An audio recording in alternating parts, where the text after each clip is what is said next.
Ukraine. That's right. It's grabbing a lot of front pages today. Let's start with the business paper, actually. Les Echos has a very alarming front page with just one word: escalation. According to Les Echos, Vladimir Putin's ultimatum has seriously increased the risk of war. Now, Libération already calls this Putin's war. Putin has already invaded and is occupying a part of Ukraine, says Libération, in complete disregard of international law. Now, how far will he go? That's the question that Libération tries to answer today, and points out that meanwhile the West is really scrambling to find a response to this military offensive, as Libération calls it. And in its editorial, Libération points out that Putin is really betting on the fact that Europe is spineless somewhat in this situation, is acting like a coward, and Libération points out that he's right to do this, really calls on Europe to show courage and determination.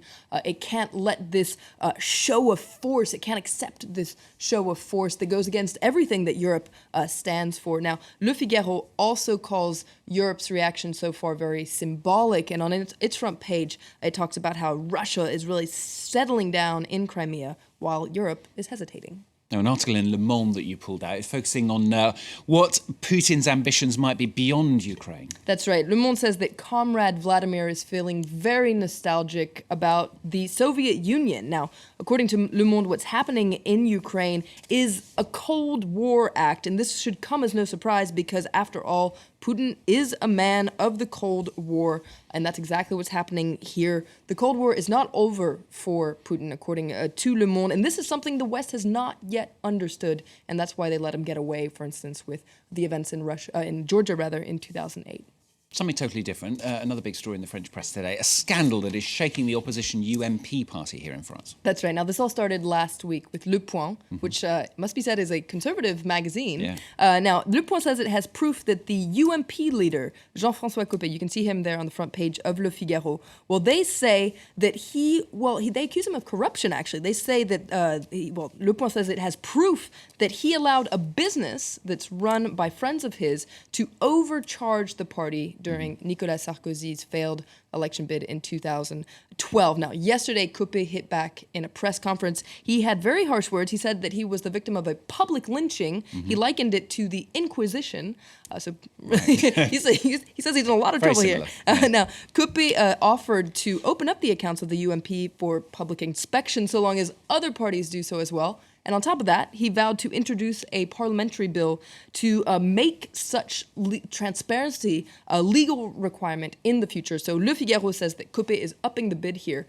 But it has to be said that a lot of people, both on the right and the left, especially on the left, aren't really buying this. Libération says that Copé's conditional promise and his proposed law are pointless because to qualify for state subsidies, French political parties already have to open their books to a public watchdog. So Libération calls all this a smokescreen from Jean-François Copé. And you put out a piece from the business paper Les Echos. This is kind of looking at what kind of leader Jean-François Copé has been for the UMP. That's right. Les Echos says he hasn't been such a great leader. They call his leadership seat the fatal seat. He's, according to Les Echos, been a terrible leader. Now, the party almost went bankrupt after Nicolas Sarkozy's failed election bid, and Le Point says actually Copé is partially blamed for this. There was also that bitter internal battle for the party leadership between Jean-François Copé and François Fillon, the former prime minister, and now there's this scandal. Now, Les Echos says the problem is that Copé has never hidden the fact that he wants to run for president one day. And so he's actually been leading the party almost as a presidential candidate. He's been using his own personal ambition through the party, but he hasn't been making good decisions for the party itself. Now, this comes as well. This month's municipal elections are rearing their head, aren't they? That's right. They're scheduled for March 23rd and March 30th. We've been hearing so much about these elections for months, maybe even years now. How do voters actually feel about these elections? La Croix goes to take a look, and it's not that exciting. There's not very much passion in the air, says La Croix. Yeah. And now La Croix interviews voters in a big city, a medium city, and a rural area, and they say, well, there's not that much enthusiasm. We'll have to wait and see, though. We'll get very excited about it nearer the time, I'm sure. Flo, thanks very much. Flo with papers, sticking with business here on France 24. Coming up, the latest from Ukraine. Of course, we'll be crossing live, in fact, very shortly to our chief foreign editor, Rob Parsons, who's in Crimea. Also, in the next half hour, we have a special report in Focus. It's an incredible 815 million people. I did get that figure right. 815 million people going to the polls in India. In our first report looking at the issues, we discuss education. Vastly more children going to school. But is the quality of the teaching any good? We'll find out in the next half hour.